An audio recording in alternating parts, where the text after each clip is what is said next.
జై శ్రీమన్నారాయణ. అందరికీ నమస్కారం. ఈరోజు మనం విష్ణు సహస్రనామంలోని 106వ శ్లోకం యొక్క నామాల పూర్తి వివరణ తెలుసుకుందాము. ఆత్మయోని స్వయం జాతో వైఖాన సామగాయన దేవకీ నందన స్రష్ట క్షితీశ పాపనాశన. ఆత్మయోని. ఆత్మయోని అంటే మరి ఆత్మలకు యోని అంటే జన్మస్థానం అన్నమాట. యోని అంటే ఏంటండి, మనం ఆడవాళ్ళము మరి జన్మని ఇచ్చేటువంటి ప్రదేశము యోని అని మనం చెప్పుకుంటాము. ఇక మరి ఆత్మలకు జన్మస్థానమైనటువంటి పరమాత్మ ఆత్మలకు యోని జన్మస్థానం వంటి వాడు. మరి మనము ఇంతకుముందు చెప్పుకున్నాము, ఈ సకల జగత్తు కూడా స్వామి నుంచే ఉద్భవిస్తుంది అని చెప్పి. అంటే ఏంటండి, సకల జగత్తుకు కూడా జన్మస్థానం ఏంటండి, శ్రీమన్నారాయణుడు అనమాట. అందుకనే మరి ఆత్మలకు జన్మస్థలమైనటువంటి పరమాత్మయే ఇక్కడ ఆత్మయోని అనే నామంతో స్తుతించబడుతున్నాడు. తర్వాత నామం స్వయం జాత. స్వయం జాత. స్వయం అంటే స్వయంగా. మరి సమస్త సృష్టి అందు గల శక్తులు, జీవరాశి, భూతములకు ఇతర ఉపాధులు ఉన్నాయి. అంటే ఏంటి, ఏదో ఒక మరి యోని నుంచి అంటే జన్మస్థానం నుంచే మరి వస్తుంది. ఉపాధులు అనేవి ఉన్నాయి. వాటికి ఆది అంతములు, జనన మరణాలు ఉన్నాయన్నమాట. మరి పలానా వ్యక్తి ఎప్పుడు పుట్టాడు, ఎప్పుడు చనిపోయాడు, ఇవన్నీ కూడా మరి మొదలు ఉంటుంది, ఆఖరు ఉంటుంది. కానీ మరి పరమాత్మకండి పుట్టుకలు, చావులు ఇవేమీ లేవన్నమాట. స్వయంగా ఉన్నాడు. పరమాత్మకు ఇతర ఉపాధులేవి కూడా లేవు. మరి మన స్వామి ఇక్కడ ఉంటాడండి, అక్కడ ఉంటాడని ఎక్కడైనా కూడా స్వామి ఉంటాడనమాట.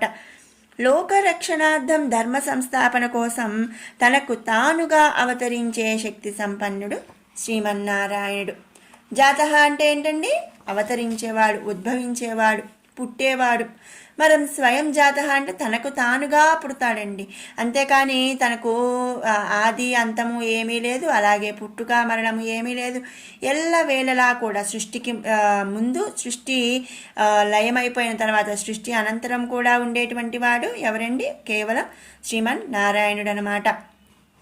ఏ తల్లి గర్భం నుంచి కూడా ఉద్భవించిన వాడు కాదు, తనకు తానుగా సృజించుకున్నటువంటి స్వరూపం అన్నమాట శ్రీమన్నారాయణుడి స్వరూపం. అందుకనే ఇక్కడ స్వామిని మనం స్వయం జాతః అనే నామంతో స్తుతించుకుంటున్నాము. ఇక తర్వాత నామం వైఖానః.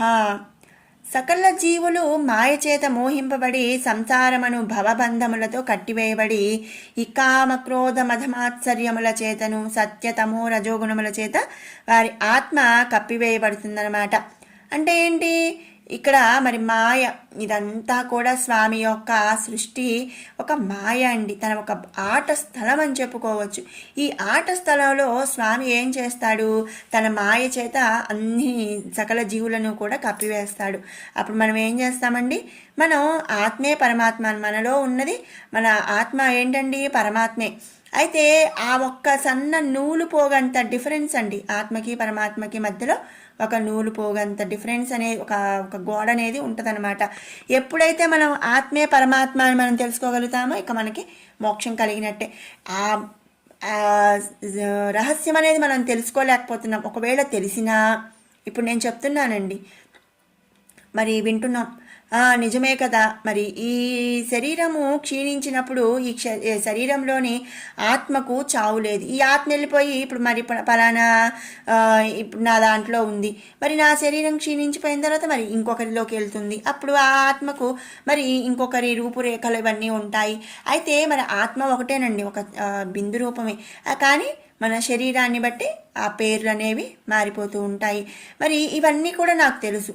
కానీ నేనేం చేస్తానండి, చెప్పినంతసేపు తర్వాత ఏమైపోతుంది, మళ్ళీ మన సంసారం అనే ఈ బంధములతో నా వాళ్ళు, నా తల్లిదండ్రులు, నా భర్త, లేదు నా అత్తమామలు, నా పిల్లలు, నా తోడ పుట్టిన వాళ్ళు, ఇంకా నా ఫ్రెండ్స్, ఇట్లా నా నా నా అనేది మనం వెళ్ళిపోతుంది అనమాట. బంధాలతో కట్టివేసి పడి ఉంటాం.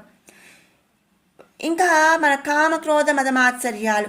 కామం అంటే ఏంటండి? కామము అంటే ఇక్కడ సెక్స్ అని కాదండి, కోరికలు అన్నమాట. నాకు ఇప్పుడు ఒక ఒక 10 లక్షలు వస్తుంది అనుకోండి జీతం, నాకేం అనిపిస్తుంది, 10 లక్షలు నాకు సరిపోవట్లేదు కానీ ఒక 25 లక్షలు జీతం వస్తే బాగుండు.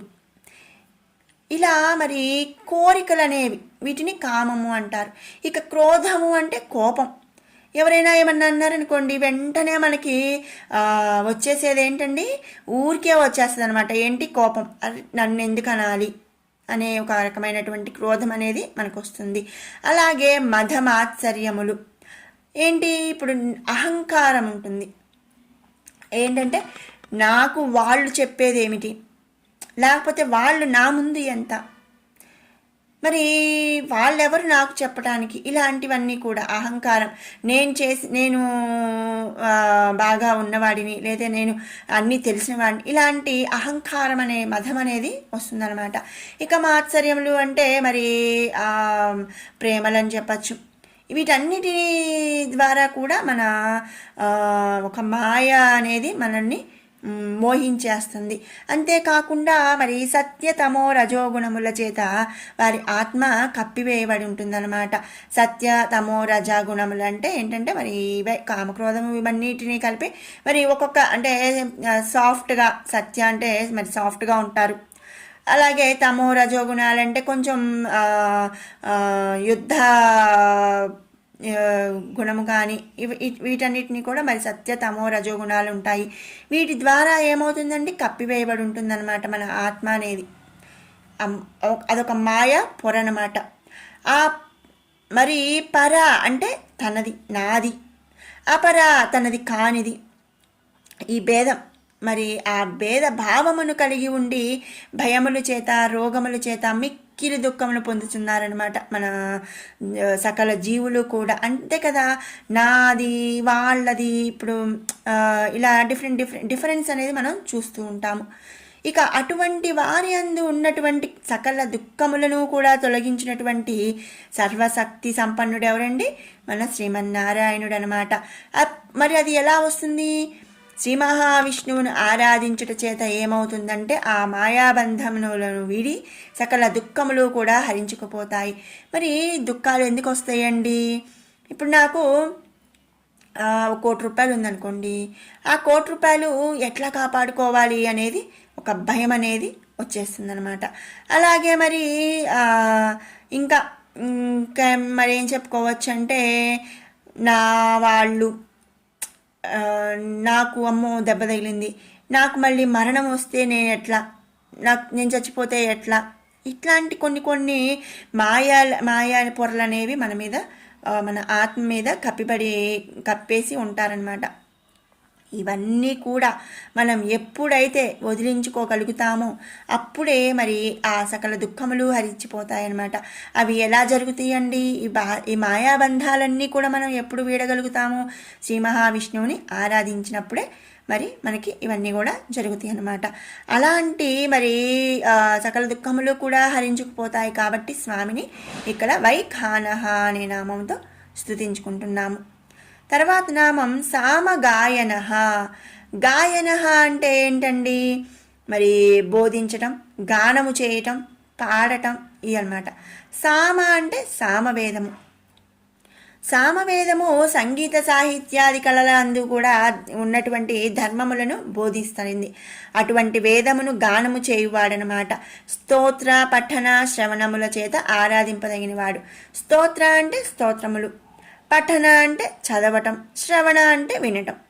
మరి స్తోత్రాలు అందరూ చదవగలుగుతారా అండి? ఒకళ్ళకి చదువు వచ్చు, ఒకళ్ళకి చదువు రాకపోవచ్చు, ఒకళ్ళు చదవలేకపోవచ్చు.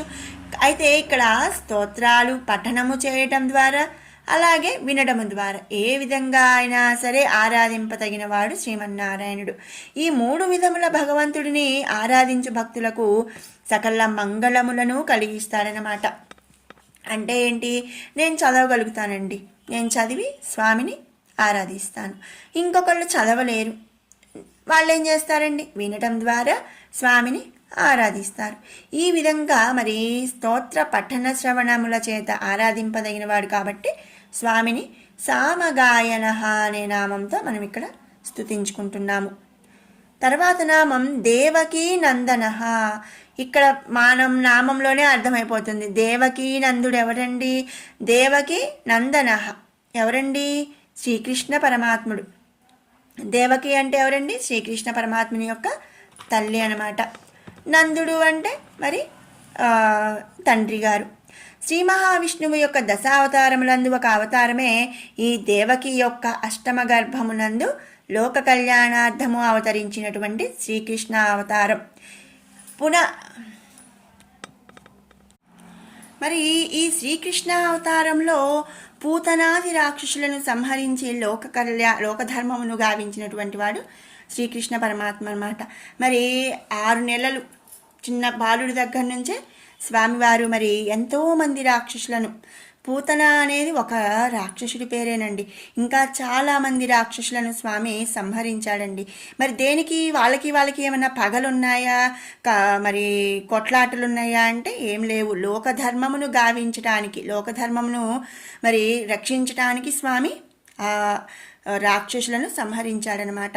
కాబట్టి ఇక్కడ దేవకీ నందన అనే నామముతో స్వామిని స్తుతించుకుంటున్నాము. తర్వాత నామం స్రష్ట.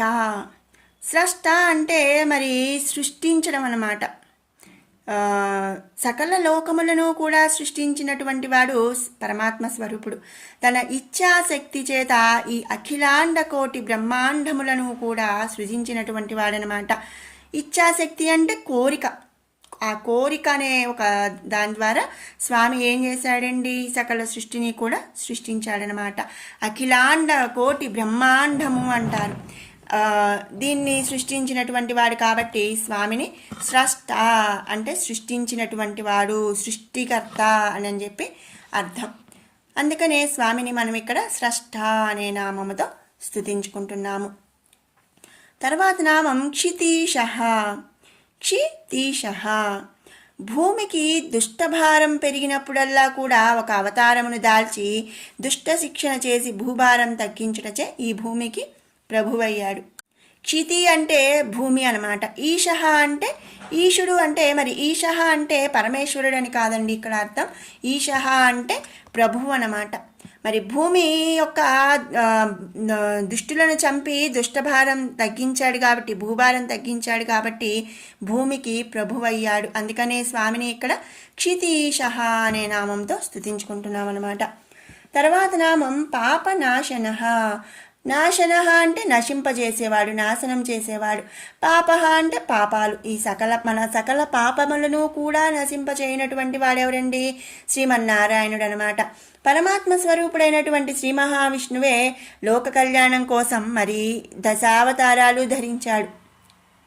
ఈ దశావతారాలు ధరించడం వెనక కూడా ఒక కథ అయితే ఉంది. మరి స్వామివారు తన భక్తుడికి కలిగినటువంటి శాపాన్ని స్వామివారు సంగ్రహించటం, ఆ దశావతారాలు కూడా స్వామివారు లోక కళ్యాణార్థం మరి అవతారం ధరించడం అనేది జరిగింది. ఇక మరి పరమాత్మ స్వరూపుడైనటువంటి శ్రీ మహావిష్ణువే ఈ అవతారాలను ధరించి తన చుట్టూ ఉండే వారిలో కూడా ధర్మ ప్రవర్తన పెరగటానికి కారకుడే వారి పాపాలను నాశనం చేశాడనమాట. మరి మనం చూస్తే ఇప్పుడు 4 యుగాలు, కలియుగం, సత్యయుగం, త్రేతాయుగం, మరి ద్వాపర యుగం, ఇప్పుడు మనం ఉన్నది కలియుగం. మరి 4 యుగాల్లో కూడా మరి స్వామివారు ఎన్నో అవతారాలు అనేది ఎత్తడం అనేది జరిగింది. ఈ అన్ని అవతారాల్లో కూడా ఏంటండి, అలాగే తన చుట్టూ ఉండే వారిలో కూడా ధర్మ ప్రవర్తన పెరగటానికి కారణమై మరి వారి పాపాలను నాశనం చేశాడు. కాబట్టి ఇక్కడ స్వామిని మనం పాపనాశన అనే నామంతో స్తుతించుకుంటున్నాము. ఇది 106వ శ్లోకంలో ఉన్నటువంటి నామాల యొక్క పూర్తి వివరణ. మనకు ఇక్కడితో 992 నామాలైతే కంప్లీట్ అయినాయండి. మనం విష్ణు సహస్రనామం, సహస్రం అంటే 1000 నామాలు, ఈ రోజుతో మనకి 992 నామాలు అనేవి పూర్తి అయినాయి. ఇప్పుడు 101 నుంచి 108 వరకు కూడా ఒకసారి పారాయణ చేసుకుందాం. అనాదిర్భూర్భువో లక్ష్మీ సువీరో రుచిరాంగదః జననో జన్మాదిర్భీమో భీమపరాక్రమః ఆధారనిలయో ధాతా पुष्पहासः प्रजागरः ऊर्ध्वगः सत्पथाचारः प्राणदः प्रणवः पणः प्रमाणं प्राणनिलयः प्राणभृत् प्राणजीवनः तत्त्वं तत्त्वविदेकात्मा जन्म मृत्युजरातिगः भूर्भुवः स्वस्तरस्तारः सविता प्रपितामहः यज्ञो यज्ञपतिर्यज्वा यज्ञां गो यज्ञवाहनः यज्ञभृद् यज्ञकृद् यज्ञी यज्ञभुक् यज्ञसाधनः यज्ञान्तकृद् यज्ञगुह्य मन्नमन्नादयेव च आत्मयोनिः स्वयं जातो वैखानः सामगायनः देवकीनन्दनः स्रष्टा क्षितीशः पापनाशनः शङ्खभृन्नन्दकी चक्री साङ्गधन्वागदाधरः रथाङ्गपाणिरक्षोभ्यः सर्वप्रहरणायुधः श्रीसर्वप्रहरणायुध ॐ नम इति वनमाली गदी साङ्गी शङ्खी चक्री च नन्दकी श्रीमान्नारायणो विष्णुर्वासुदेवोऽभिरक्षतु ॐ श्रीवासुदेवोऽभिरक्षतु ॐ नम इति।